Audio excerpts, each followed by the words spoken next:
Welcome back to the Love and Dubai show. On this special day, we have a Valentine special. We have a top relationship awareness coach, Samar Hajar, known as the Healer of Hearts. Samar has 16 years of experience specializing in life coaching, focusing on relationships awareness, spirituality, childhood traumas, and women empowerment. Welcome to the show. Thank you so much for being here. Thank you. Thank you for having me. Thank you so much for being here again. So I have a lot of questions for you. I was telling Casey, I'm so excited because it's Valentine's Day. And I'm feeling extra love to everyone. I feel like I want to be extra nice. But of course, I want to ask, how can individuals, let's say, cultivate self-love? Well, it's a journey. We don't learn.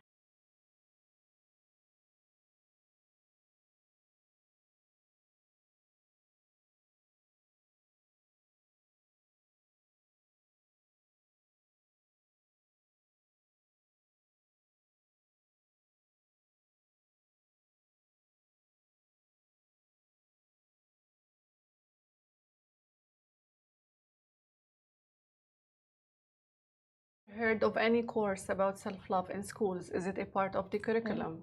The curriculums in schools are missing so much valuable stuff that we need to know as adults. Exactly. Like, Yeah. what do you remember from anything you have learned in the university or in the school? Some things we remember, but mostly we're just like to fill the time and to teach us skills and knowledge that is not practically needed where we are now in life. So I would say it's a self-exploring step in each one's life. Some people learn it the hard way, while others learn it like by hearing about it, by reading about it, by being in a workshop that self-love pops up. What are some signs that you might be in an anti-self-love situation and that you need to heal? Maybe some like personal triggers. I would say generally unhappiness, troubles in your workplace, inability to sustain a job, unhappy in your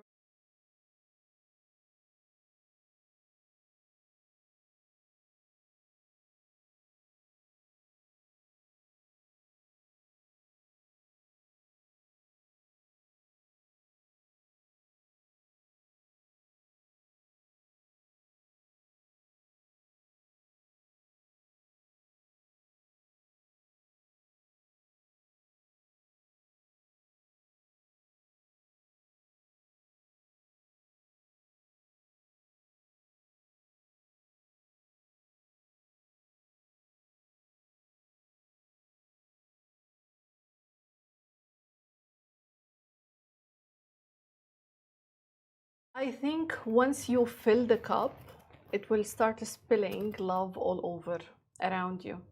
That means you will love life, you will love everything that comes your way, you will be more harmonious in your relationships, you will attract abundance, you will manifest faster, you will attract the one, not the one that you want when you are in a self-sabotaging state of mind, but the one that is on the same energy resonance with you, a self-loving person.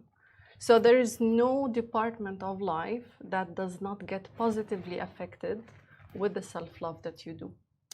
Do you think there's a scope for people to just not believe in the self-love journey? You know, like, is there a lot of people go through life, they don't do the self-love journey and they get through it fine. Do you think it's necessary to live a happy life to go under this personal exploration?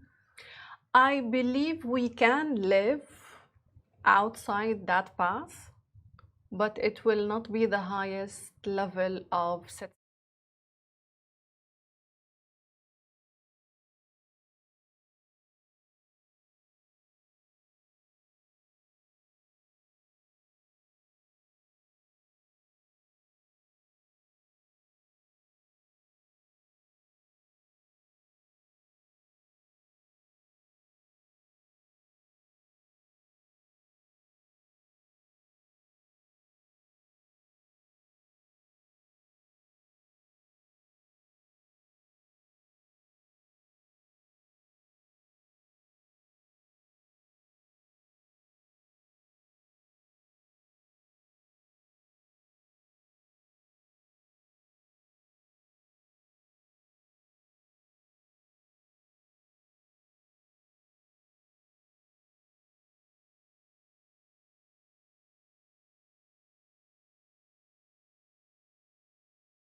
you know, whether it's through anything, there are a lot of outside factors that kind of like can, I would say, get in the way. You know what I mean?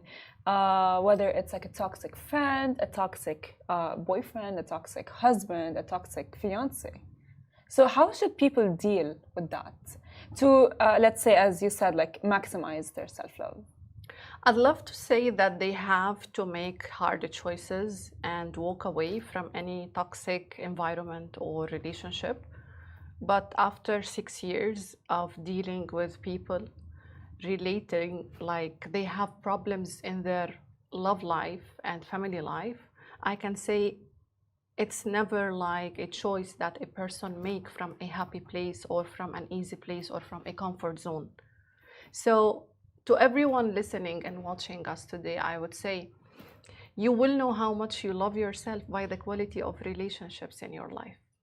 You will know what you can put up with, and that would determine how much you love yourself, how much you value yourself. I always tell to my clients, if you love yourself enough, you will not accept anything that is less than that, which means time is irreversible. It cannot be recoverable. So every minute you spend with the wrong person, in the wrong job, in the wrong relationship is a time that you cannot redeem. So interesting. I love this is Valentine's Day, but I just think we're acknowledging the fact that not everyone is in a relationship. Some people are single, some people are heartbroken, going through trauma. And if that's the case, and if someone's watching right now and they're in a dark place, either in a difficult relationship or trying to get out of one, do you have tips that people can, really practically implement into their daily lives that could help that? Definitely. I would say engage in a self-loving process. Go inside yourself and see the places that resulted in you getting in this place. I would say that the heartbreak is the place that the light comes into your heart. I would say that you were not able to be heartbroken if you were not able to deal with the heartbreak. So I would say right now, right here, forget who caused the heartbreak. Forget about where you want to go and focus on the here and now. Focus on this person that you are. Learn your lessons. Understand the reasons that led you to be here today. And from that understanding, I guarantee that you will not make the same mistakes. I don't call it mistake, but just lightly using it. I would say it is the meant mistakes that were meant to lead you here. I would say don't feel like you are being derailed from life by not dating or not engaging in a relationship. I would say don't rush into a rebound relationship. I would say take care of your heart the same way you take care of your body, because it is as important, if not more. I would say take a break from life if you need and just sit by yourself, replenish the energy that was depleted, and find the purpose. And realize that what led you here did not mean to break you here. It was meant to bring you into the other side of the shore. Beautiful. Beautiful. So you've talked about like how we should be mindful of like a lot of things. So do you have some specific strategies that we can, or anyone who's watching us, practice in order to mindfulness and self-love? Okay, so mindfulness means that I am present in the here and now. It means I'm not sad or grieving anything that happened a minute before or 10 years back, and I'm not worried about what's coming the next second or the next 5 years. I am being aware of what is happening in my body temper right now on my level of mental and heart space. So when you bring yourself into mindfulness, this is where you manifest. How do we do that? The most basic thing that we all do, breathing. And the most troubling thing that all humans suffer from. We don't breathe. We take short, shallow breaths that keep us alive, but we don't engage in a breathing technique that brings calmness into our body. So I would say breathing. I would say working out so that you can infuse all the hormones in your body. The same hormones that we get from coffee, from Hugging a loved one can be obtained by just walking on a treadmill for 20 minutes or taking a walk under the sunlight, going to nature, meditating, journaling with a pen and paper, not over the phone, because you want all of your senses engaged. I would say reading, but reading mindfully, not absent-minded. There are a lot of mindful techniques that I teach my clients in sessions. As you spoke there, I just became very conscious of my breathing, and I was like, Yeah, me too. sit here, let's find the Zen. No, but amazing and very helpful strategies people can really implement themselves if you're watching now. In your coaching practice, what do you think is the best approaches for empowering women? Because, of course, you work with women empowerment in their pursuit of not necessarily a fulfilling relationship, but a fulfilling life. I love these last few words of yours. Not to find a fulfilling relationship necessarily, but to find a fulfilling life. I always say your life is a pizza and your relationship is one slice. Oftentimes, women, because we are so emotional and we love to nurture, we think that relationships is what everything means and it is why life is here. And I value relationships. I live to coach on relationships.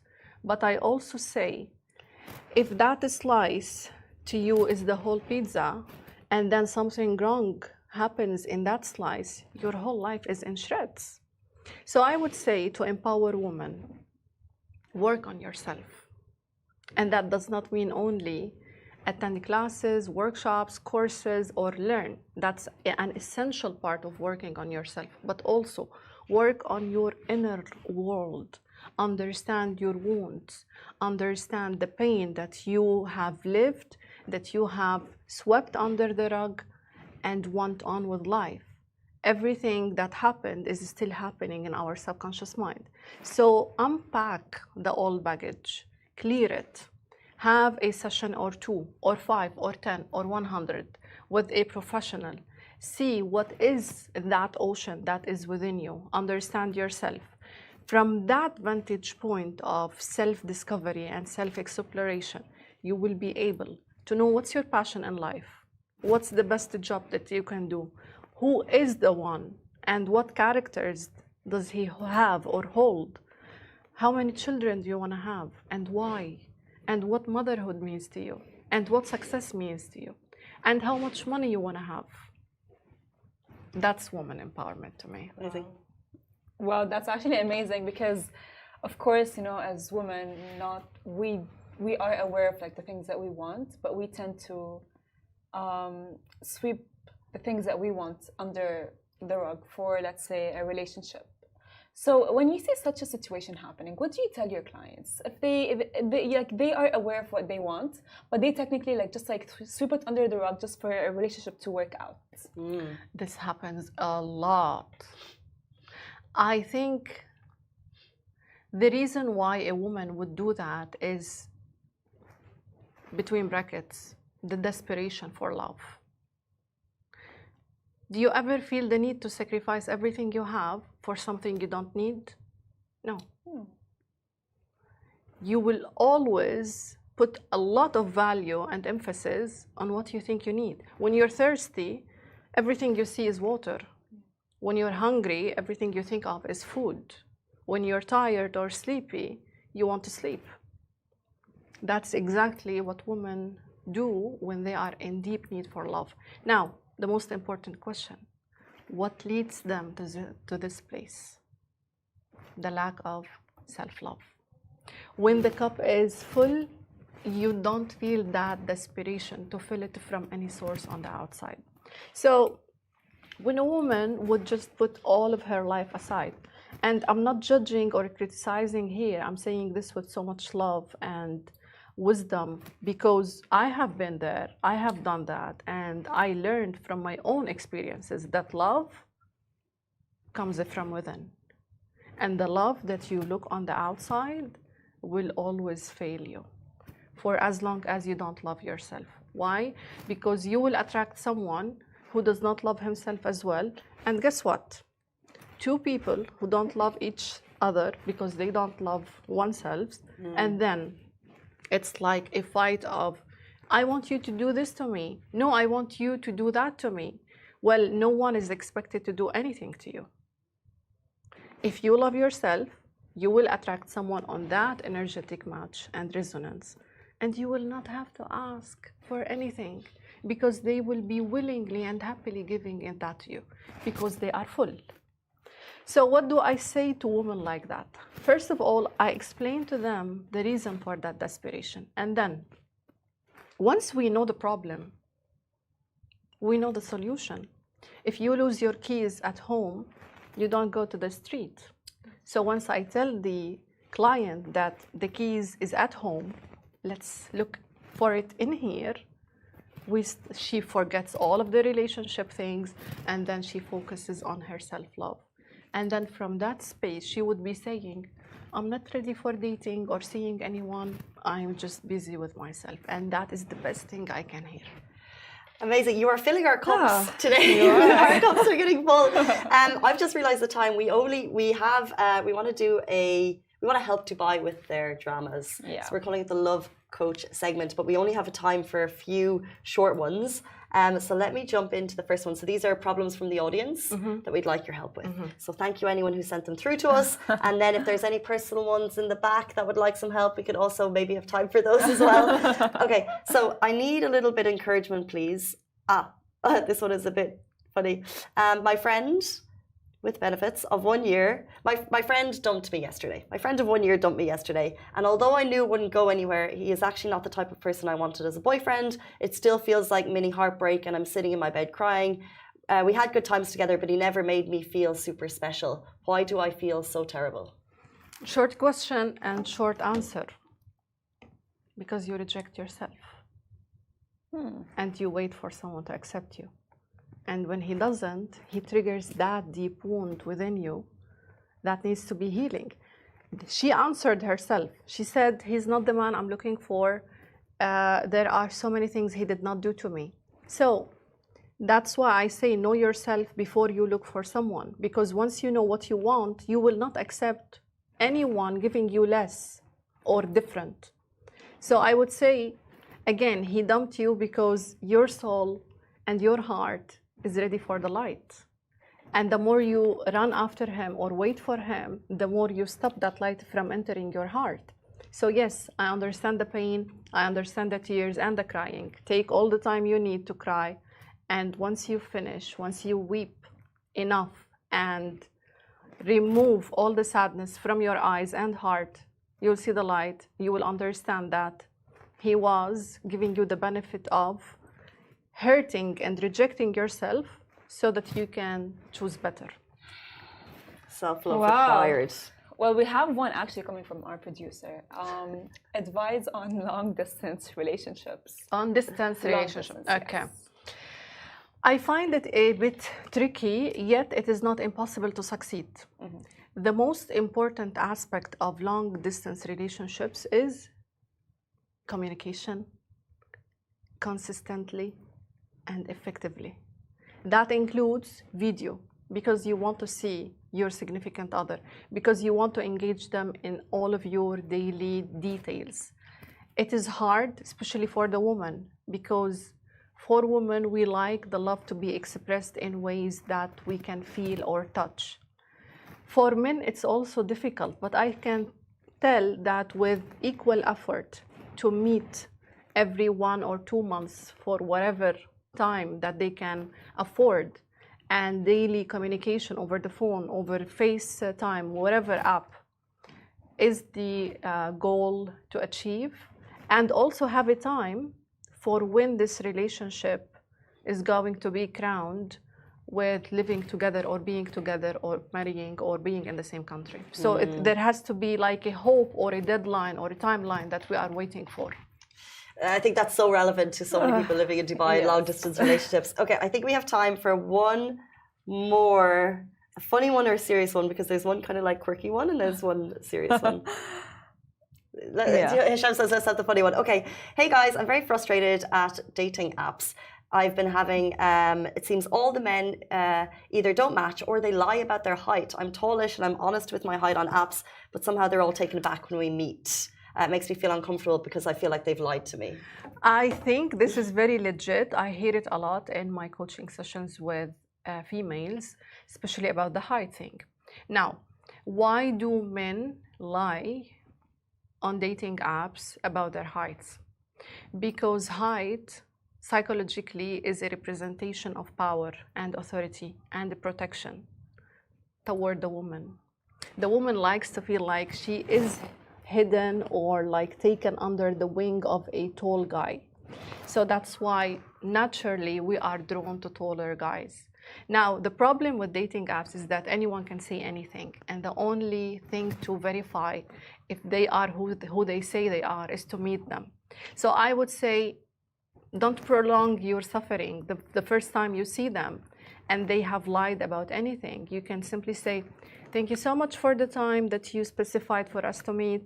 I can say and tell that you have overstretched on your application about some details. Stretched on your application.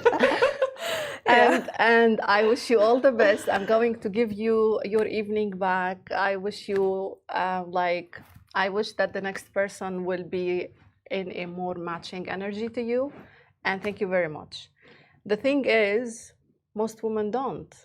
We feel shy, we feel intimidated, we feel like, okay, but let me see, maybe I'm gonna like his personality, maybe something that he has will compensate. I say, don't fail yourself by lowering your standards. I know too many people height is shallow thing. To me, it is not. To many women, it is not. So I would say just abide by the non-negotiables list that you have for yourself. Strong ending. Thank you very much. Guys, if anyone is watching, it's Valentine's Day. If you have questions of the heart and if they'd like to get in touch with you, how can they do that? Well, I have presence on social media, Coach Summer 369, Instagram. They can look up the Healer of Hearts. I will be everywhere on Google. And I would be happy to help more women and men. Because guess what? I prepared a study yesterday because I expected you to ask me about that. Like, how many men work with a relationship expert? 40%. Oh. So it is not a small amount of people, of men, who are really interested in working on themselves. So to all men and women out there, I'd say it's time to work on yourself. It's time to love yourself. It's time to celebrate Valentine's. It's a daily job that you cannot resign from. It's a time for you to love and live to the best and to the highest level. Amazing. Thank you so much. It's 9:15, which means that brings us to the end of our show, but we really appreciate your time this morning. Thank you so much for all of that helpful advice. It was a pleasure. Guys, that is all we have time for on the Love in Dubai show. We'll be back with you tomorrow morning, same time, same place. Goodbye from me. Goodbye.